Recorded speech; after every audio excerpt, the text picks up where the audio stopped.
Alright everybody, welcome back to Skyway Classics YouTube channel. We are now going for a ride in our 1968 Chevy Camaro hardtop.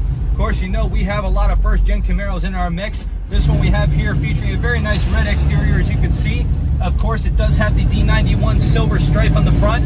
Best way to tell there's a difference between the D90 and the D91 stripe. D90 had the stripe going down the sides, whereas the D91 was right in the front, almost called the bumblebee stripe, of course. Having some very nice rally-style wheels to keep it old school with some white letter BF Goodrich tires. As you do see, it does have two mirrors instead of one, which is very nice to have, especially in today's world, being unsafe, very reckless with their driving, of course, especially for an older car like this.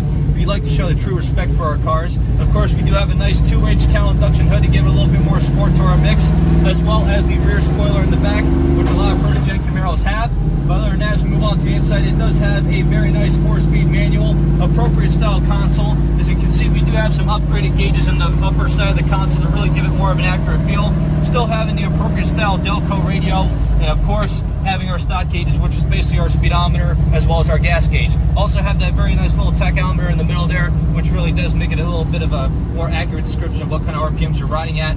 We do have the appropriate style Chevy Camaro wheel, which is the right one for this year. Most likely what I like about these wheels is the fact that you can put your finger on one side of it and you can turn it like so.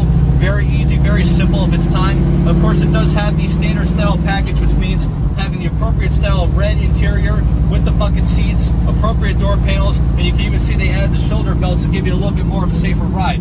But of course, underneath the hood, having a very nice small block engine, handling pretty well, of course. As soon as we can try to open it up a little bit, we'll show you how nice it really does ride. Or maybe so, since it is getting a little bit traffic, we might as well turn around now. But of course, as always, we'd like you to stay tuned and take a look at the underneath. And that's it.